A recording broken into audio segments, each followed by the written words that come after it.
Coming up on the Inside Indiana Business Television podcast, an update on the $300 million Bottleworks District in Indianapolis.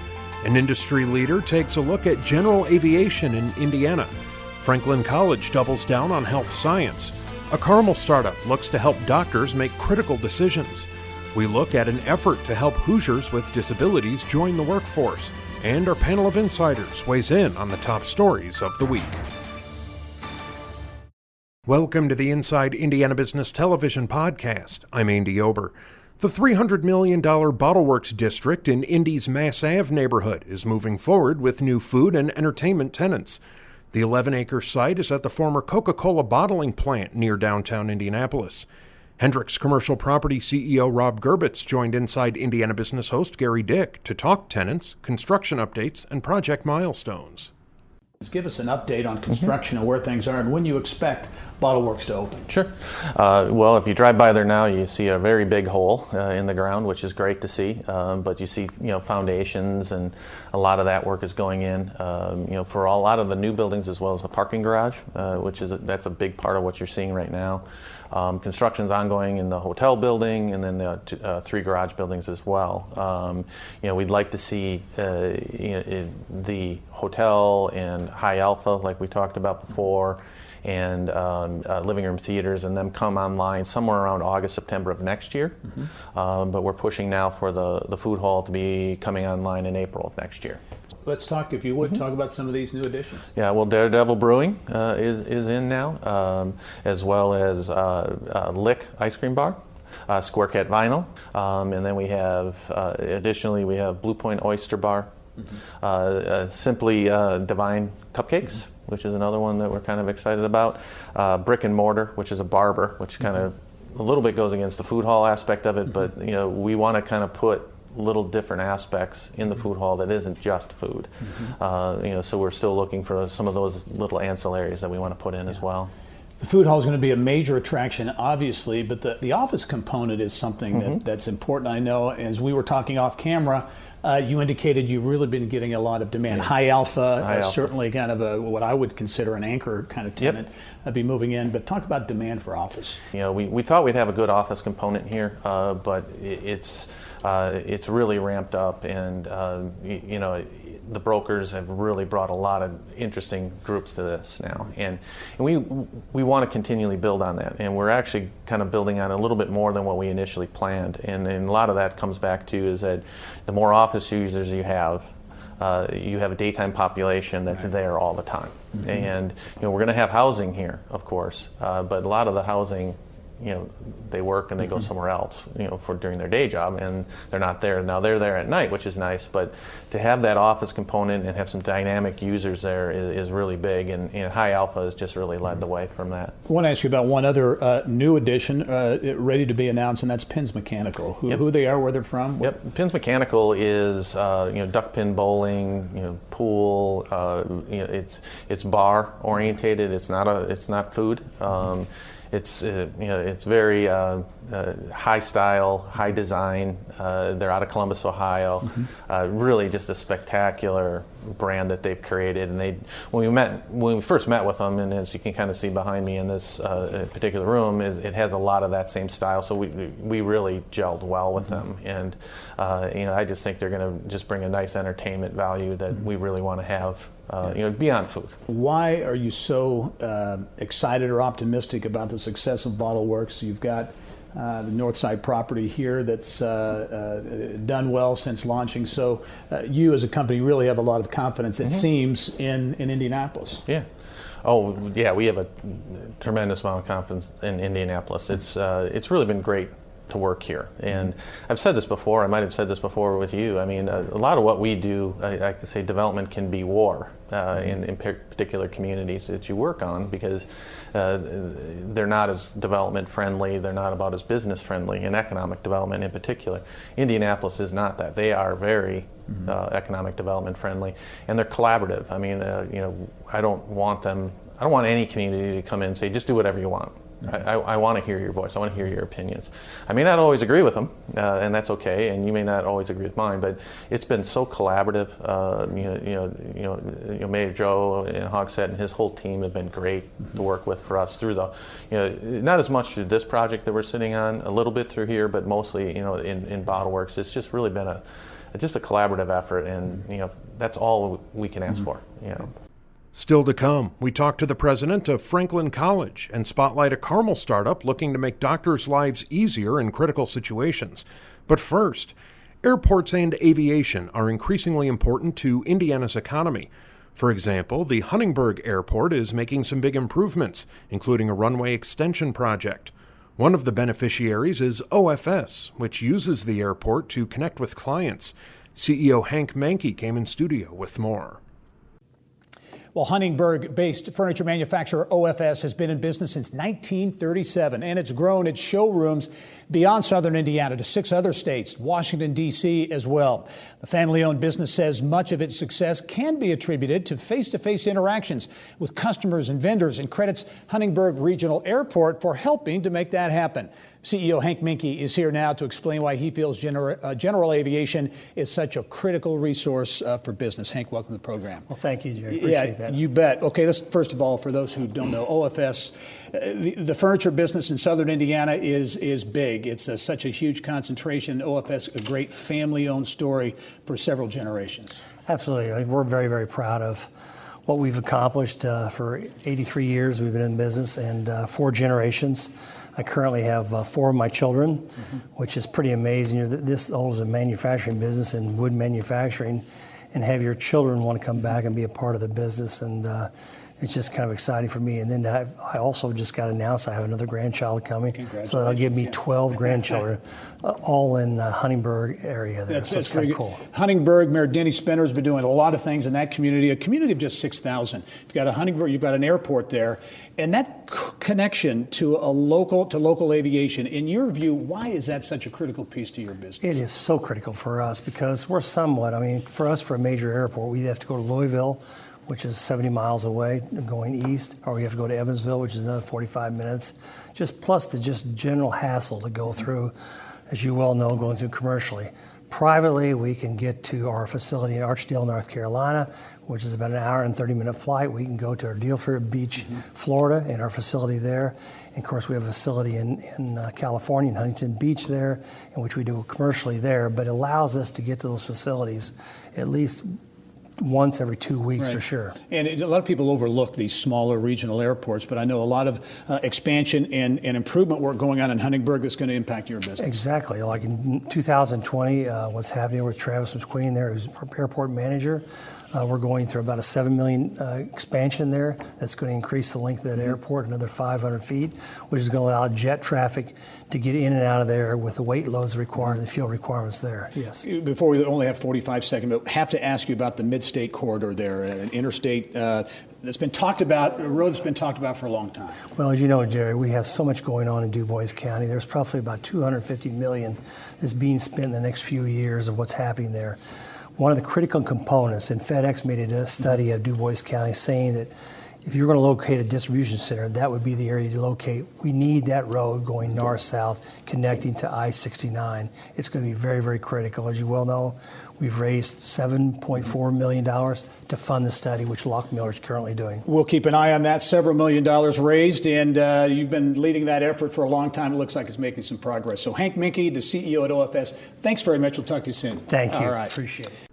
Later in the podcast, can Hoosier-made medical tech help in life and death situations? And Work to Include looks to help people with disabilities find work. But now, Franklin College has had a busy year. The school has opened its new Graduate Health Science Center and added a new master's program and more. Franklin College President Tom Miner joined us with more on what's already happened and what's coming next. Well, let's talk about this. Lots of activity focused on science. Some people might think that's a new focus, but really there's a real heritage in the sciences at Franklin College. Absolutely. We've really been training students in the heritage, in that heritage in the sciences since 1850, and certainly 100 years active lab science training. In fact, this project engaged a building that was a lab science building that was built in 1927. Interesting. Well, let's talk about that and some of the aspects and the bells and whistles of this. This is a state-of-the-art science center. It is. So we took that 1927 building and we literally gutted it out. We restored some of the historic features, but we added 19,000 square feet of the most modern science facilities imaginable, and then we redesigned the interior of the historic building to be just to that same quality. So the result is a 50,000 square foot science center that's really remarkable, that engages students in today's most modern teaching labs, but also has student labs so that students are involved in undergraduate research in the sciences. You've also have a first ever graduate health science center, new programs as well. You also had a capital campaign focused on the sciences that exceeded, I think, a $10 million goal. We did. That campaign exceeded its goal about 2 months ago. We're very proud of that fact. And all of this has also helped open that graduate health science center that houses, among other things, our new physician assistant studies master's program. Yeah. So much talk now about the life sciences in every state in the country.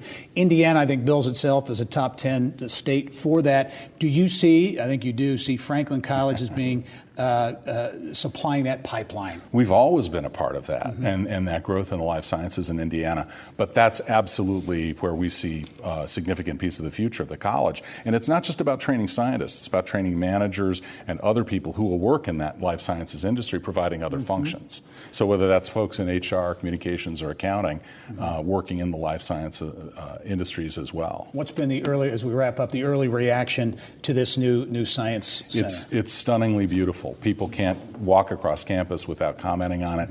It's got great modern sustainability features. It's got an outdoor classroom, and it's spectacular. It changed the feel of campus. Franklin College further connecting into Indiana's 21st century workforce. Tom Miners, the president at Franklin College. Tom, it's always good to see you. Thank you, Gary. It's great to be here.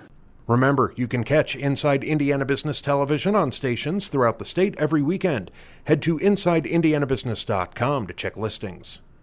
Still to come, a coalition looks to help Hoosiers with disabilities enter the workforce, and the IHSAA wants to see the face of sportsmanship. But first, doctors in critical hospital settings have to make judgment calls, sometimes in life or death situations, based on information that can sometimes be hard to obtain, like blood volume.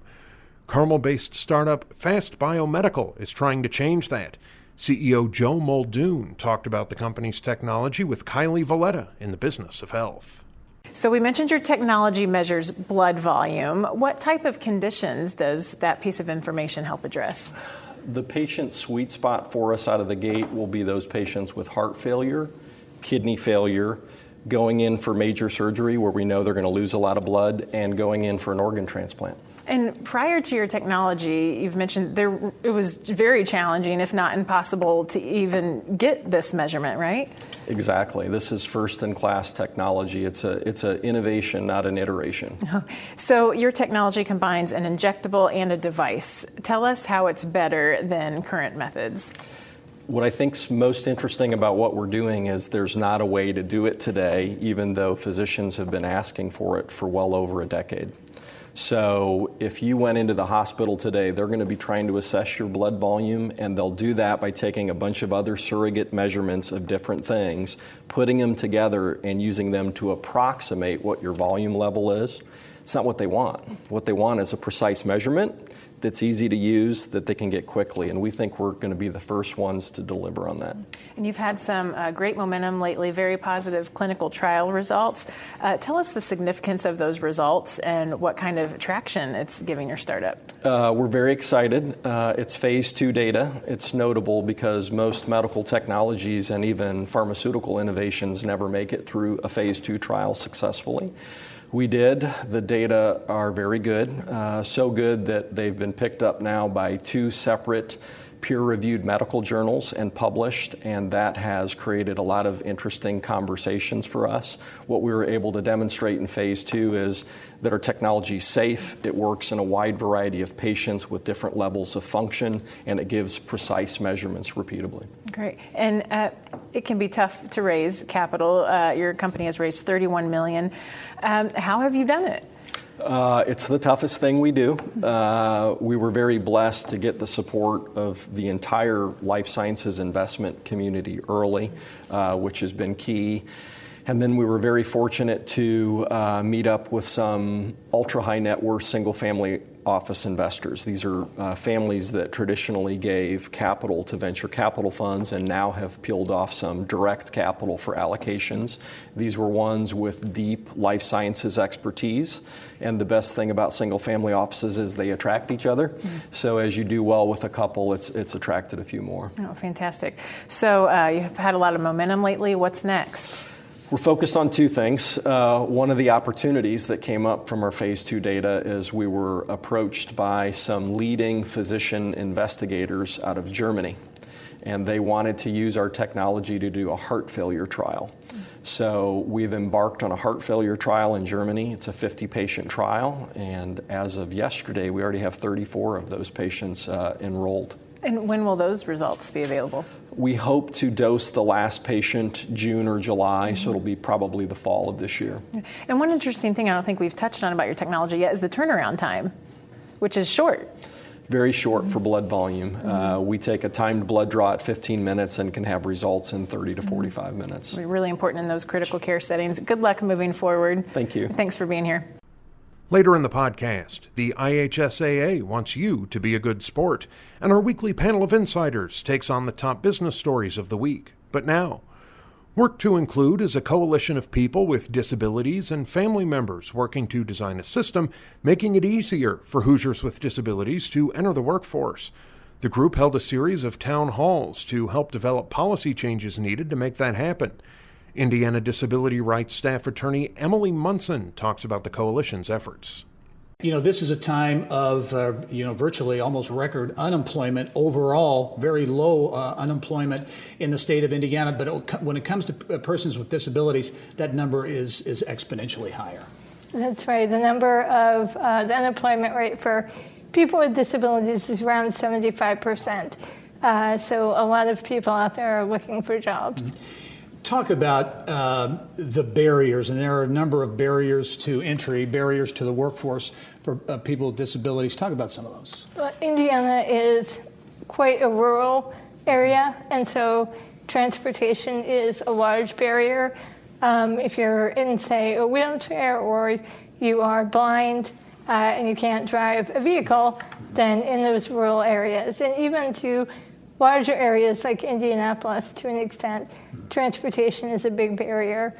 Another that we see time and time again is stigma about employees with disabilities, their ability to do good work, but people with disabilities have been shown to be more loyal employees, saving money on turnover and that kind of thing. Yeah. Work to Include, you have a real focus on changing things. That includes, as I mentioned in the introduction, town hall meetings, 11 around the state of Indiana. So you've gathered a lot of input, a lot of feedback. What are you hearing from people around the state? We heard a lot about those barriers that we just talked about, but we've also learned that there's some misinformation about there. A lot of people with disabilities don't understand that there are work incentives out there that they can leverage to maintain important things like Medicaid benefits while holding a job. I know there was some legislation in the 2017 session of the Indiana General Assembly that you think can help your efforts. We do. That piece of legislation was important in that all state monies must now be put toward the employment first concept, which is that people with disabilities should be in competitive integrated employment as an expectation rather than something that's a goal. In terms of the goal of your mission and vision with the organization, what's next? 11 town hall meetings. You've got a lot of input, a lot of feedback. What do you hope to do next to on that march to change things? Well, those 11 different town halls have created 11 different working groups that are working to change local barriers and improve local community barriers. And then we are working together as a group to enforce systemic change. Our hope is to get an executive order or something that will increase the opportunity for people with disabilities to get employed. It is an important issue of finding work opportunities for persons with disabilities, hundreds of thousands in the state of Indiana. Emily Munson, work to include. Thanks for being here. Thanks for your efforts, and we look forward to following progress. Thank you for having me. All right. Still to come, perspective on the top stories of the week from our panel of insiders. But first, the IHSAA is underway with a campaign promoting good sportsmanship. In addition to athletes, it's looking to reach administrators, coaches, parents, and fans. Commissioner Bobby Cox detailed the campaign with Bill Benner on Inside Indiana Sports. We're talking on the air. I thought, well, maybe it's just because we live in this video, social media age that perhaps we just see it more often. But you actually think that things have gotten worse. I do think things have gotten worse, only because I think our society is more brazen than it ever has been. People take things personally now. We've had fans yelling at officials for years. That's nothing new, but it's become more personal. And so it's heightened our awareness about how we deal with officials, how we protect them. And it's also caused a lot of our officials to leave the vocation.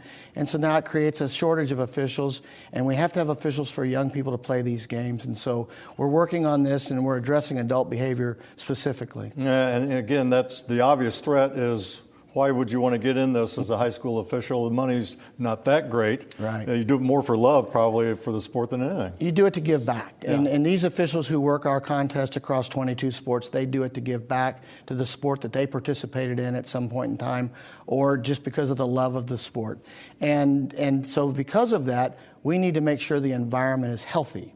It also is important because we're trying to teach young people life lessons. This is an education-based environment, and so when we're doing that, we want to make sure that it's a positive environment.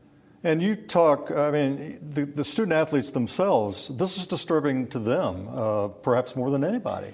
If you ask student athletes, absent of parents and absent of adults, they will tell you that they are embarrassed by some of the behavior that occurs in the stands at some of our contests. And we've had contests that have been shut down because of incidences that have occurred in the stands, where we have stopped the game, sent the schools to the locker room, and cleaned up the messes in the bleachers.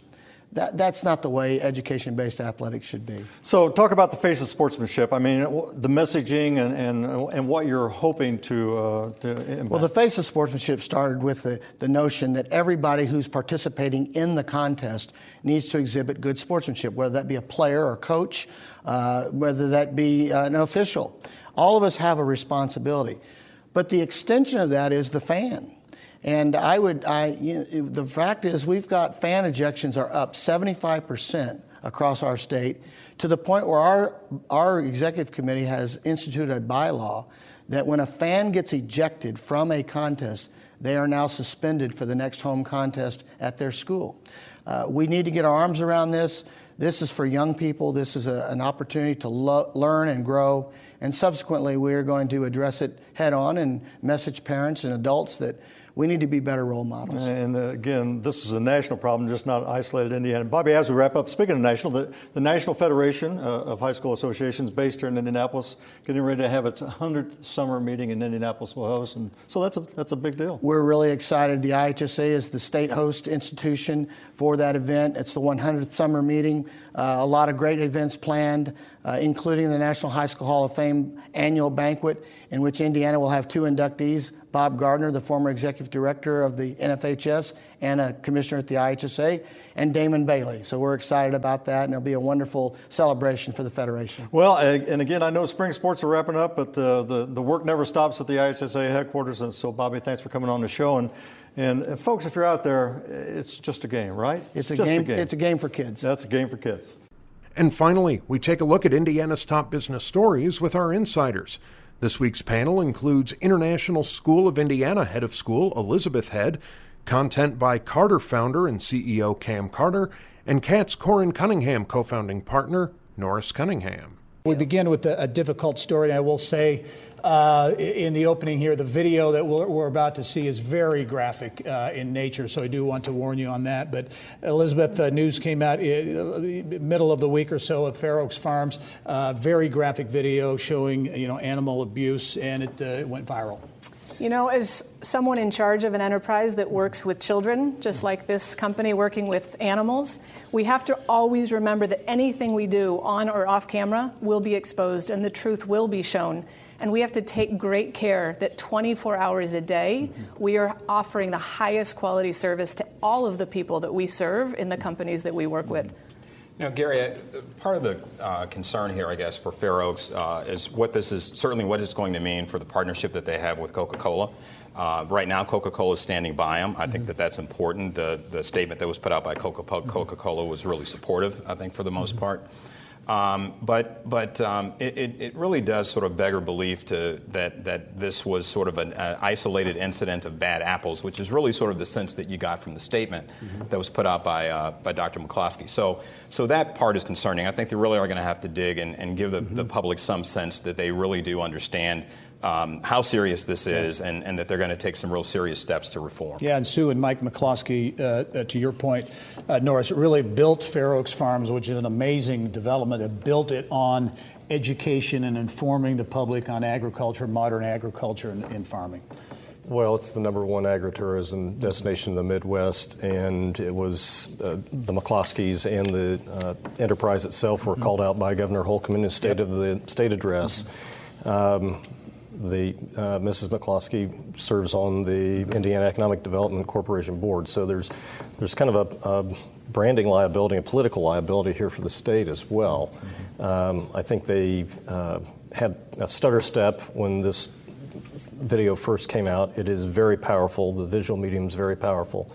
But I think they've taken some key steps in the last 24 hours where they're talking about inviting animal rights and an auditor that reports only to the CEO, has walk-in privileges, drop-in snap inspections, if you will, and putting cameras on the back lot, if you will. But that's why this is such a jarring juxtaposition. Yep, we'll be following, see where that story goes. Shifting gears to economic development and redevelopment, I guess you can say.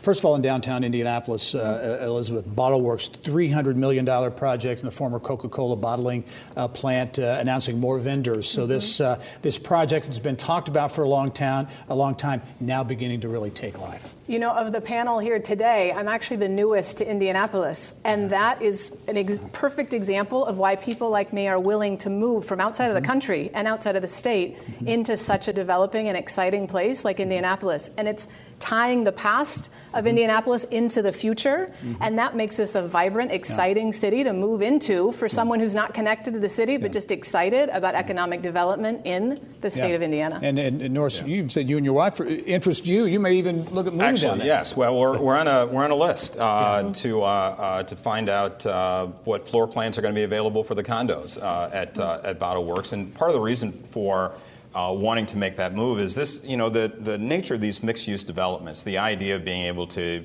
sort of live, work, play all in the same area and to be a part of sort of that kind of a community really has a lot of appeal. What I really like, though, both about Bottleworks and a lot of these mixed-use developments that are popping up, is their ability to draw talent. To bring talent into the state, so if the more of this we can see, the more development we can see along these lines, I think the better off Indianapolis and the state of Indiana is going to be. I love the Electric Works project that's going on up in Fort Wayne. We've got another mixed-use development, very large one in Evansville right now.